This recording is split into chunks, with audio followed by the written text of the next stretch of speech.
بسم اللہ الرحمن الرحیم لن تنالوا البر حتى تنفقوا مما تحبون صدق اللہ العظیم۔ جیسا کہ ہم آپ کے سامنے قربانی کے مسائل بیان کرتے آ رہے ہیں، تو آج ہم قربانی کے جانوروں کی خصوصیات اور ان کے جو عیوب ہیں ان کا بیان کریں گے۔ یعنی اگر کسی جانور میں کوئی عیب پایا جائے تو اس عیب کی کتنی حد ہے اور وہ عیب کتنا ہو، کم ہو تو اس کی قربانی جائز ہوگی، اگر زیادہ ہو تو جائز نہیں ہوگی۔ قربانی کیونکہ ایک مالی عبادت ہے تو اس کے اندر یہ چیز بہت ضروری ہے کہ یہ خالصتاً اللہ تعالیٰ کی رضا کے لیے جو چیز کی جاتی ہے تو وہ عیبوں سے بالکل پاک ہو، خالی ہو، صحیح سلامت ہو،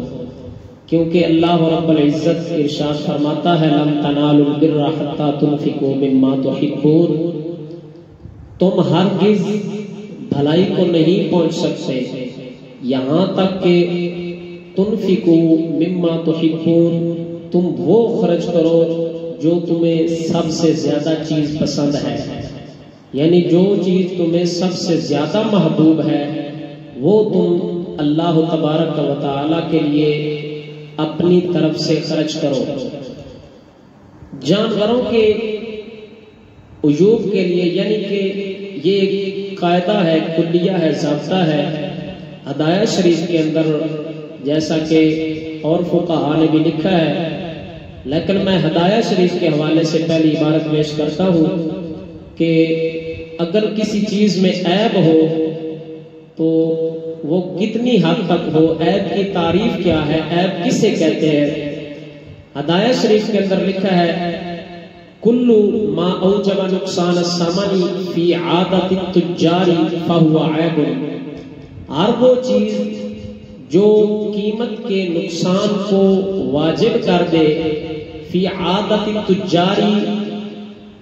تاجروں کے عرف میں، یعنی جو تجارت کرنے والے ہیں ان کے عرف میں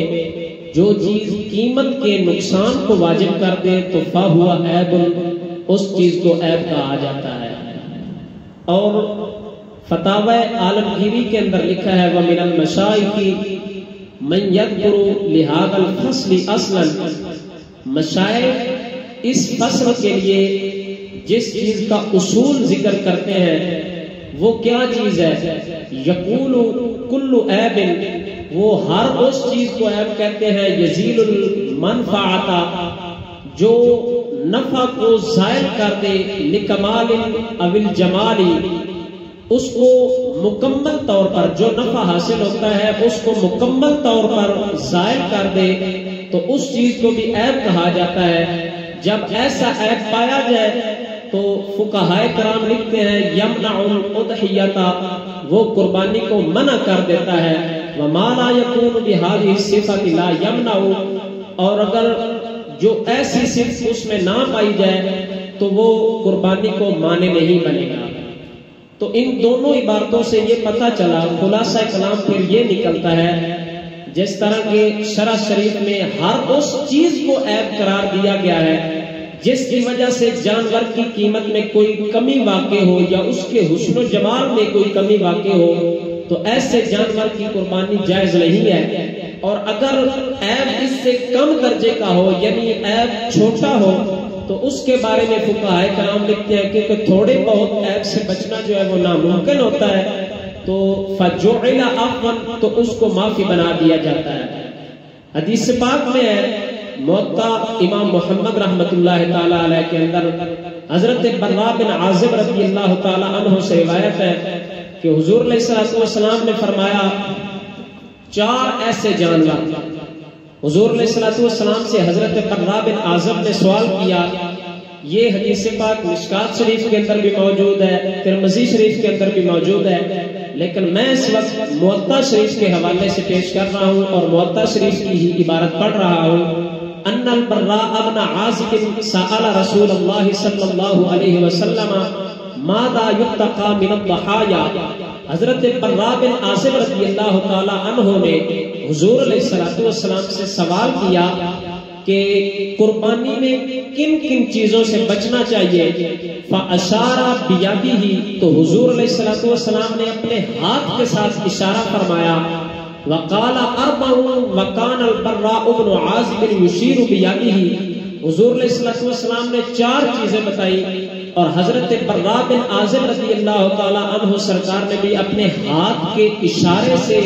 وہی 4 چیزیں بیان فرمائی. لیکن آپ فرماتے ہیں یقول یدی اکثر من یدیہ کہ میرا ہاتھ جو ہے وہ حضور علیہ السلام کے ہاتھ سے کچھ کم ہے، یعنی چھوٹا ہے میرا ہاتھ. حضور علیہ السلام نے وہ کون سی 4 چیزیں بیان فرمائی؟ امام محمد رحمۃ اللہ تعالی علیہ اس حدیث پاک کو آگے چلاتے ہوئے لکھتے ہیں حضرت براء بن عازب نے فرمایا وَهِيَ الْأَرْجَاءُ الْبَيِّنُ زَرْعُهَا کہ ایسا جانور، ایسا لنگڑا جانور جس کا لنگڑا ہونا واضح ہو تو اس کی قربانی جو ہے وہ جائز نہیں ہے. وَالْعَوْرَاءُ الْبَيِّنُ عَوْرُهَا اور ایسا کانا جانور یعنی جو آنکھ سے بہکا ہو اس کے بارے میں آپ فرماتے ہیں کہ جب اس کا وہ کانا پن ظاہر ہو تو اس کی بھی قربانی جائز نہیں ہے. وَالْمَرِيضَةُ الْبَيِّنُ مَرْضُهَا اور ایسا مریض جس کا مرض واضح ہو تو اس کی بھی قربانی جائز نہیں ہے. وَالْعَجْفَاءُ الَّتِي لَا تُنْقِي اور ایسا بیمار جانور جو کمزور جانور ہو اور اس کے جسم پر کچھ گوشت باقی نہ رہے، کچھ چربی نظر نہ آئے تو ایسے جانور کی بھی قربانی جائز نہیں ہے. اور آگے امام محمد رحمۃ اللہ تعالی علیہ اس حدیث پاک سے استدلال کرتے ہوئے،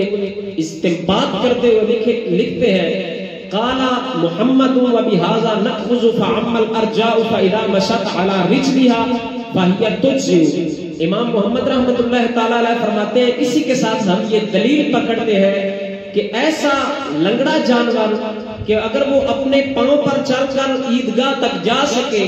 جہاں پر اس کو ذبح کرنا ہے، اگر وہ اس جگہ تک پہنچتا ہے تو فَهِيَ تُجْزِئُ وہ جانور کفایت کر جائے گا. وَإِنْ كَانَتْ لَا تَمْشِي لَا تُجْزِئُ اگر وہ اپنے پاؤں پر چل کر نہیں جا سکتا تو پھر وہ قربانی کے لیے نہیں لگ سکتا، اس کی قربانی جائز نہیں ہے. اور آگے آپ فرماتے ہیں اما العوراء فإن بقي من البصر الأكثر من نصف البصر أجزاء ایسا کانا جانور اگر اس کی بصارت جو ہے وہ آدھے سے نصف سے کم ہو، اگر اس کو نظر آتا ہو یعنی اس کا نصف حصے سے کم حصہ ایسا ہو کہ اس کی بصارت درست ہو، اس کو کچھ نظر آتا ہو تو آپ فرماتے ہیں کہ وہ قربانی کے لیے جائز ہے، وہ کفایت کر جائے گا. وَإِنْ ذَهَبَ النِّصْفُ فَصَاعِدًا لَمْ تُجْزِئُ اور اگر اس کا نصف حصہ چلا گیا ہے آنکھ کا تو لم تجزئ پھر وہ کفایت نہیں کرے گا. آگے آپ فرماتے ہیں اما المریضۃ التی فسدت لمرضها ایسا بیمار جانور جس کی بیماری کا تعلق ہے جس کے ساتھ، ایسا بیمار جانور جو اپنی بیماری کی وجہ سے بالکل لاغر ہو چکا ہو، چلنے پھرنے کے قابل نہ ہو تو اس کی بھی قربانی آپ فرماتے ہیں جائز نہیں ہے. وَالْعَجْفَاءُ الَّتِي لَا تُنْقِي فَإِنَّهُمَا لَا يُجْزِيَانِ اور اگر کمزور جانور ہو تو اس کے لیے قاعدہ یہ ہے، کلیہ یہ ہے کہ وہ ایسا جانور ہو جس کی چربی بالکل ختم ہو چکی ہو تو اس کی بھی قربانی جائز نہیں ہے. تو اس حدیث پاک سے یہ پتہ چلتا ہے اور جو فقہائے کرام کے میں نے اقوال پیش کیے ہیں کہ عیب کس چیز کو کہا جاتا ہے، ان 4 قسم کے جانوروں کی یعنی کہ اگر وہ آنکھ سے بہنگا ہو، کانا ہو، اس کی بھی قربانی جائز نہیں ہے. لیکن اس کے ساتھ امام محمد رحمۃ اللہ تعالی علیہ فرماتے ہیں کہ اگر اس کا نصف سے کم حصہ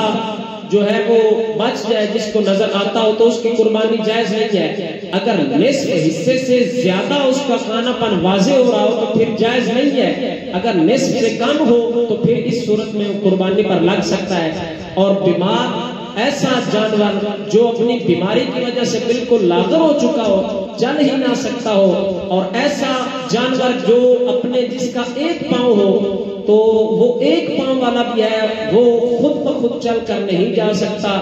اس کی بھی قربانی جائز نہیں ہے۔ اور جس کا بالکل گوشت بھی کم ہو، قربانی کے جانور کے لیے یہ بھی خصوصیت ہے کہ وہ موٹا اور تازہ نظر آنا چاہیے۔ جب ایسے قسم کے جانور ہو جو موٹا بھی ہو، تازہ بھی ہو، تندرست بھی ہو، صحیح سالم ہو، تو پھر اس وقت ان کی قربانی جائز ہوگی۔ اللہ تبارک و تعالی ہمیں عمل کی توفیق عطا فرمائے۔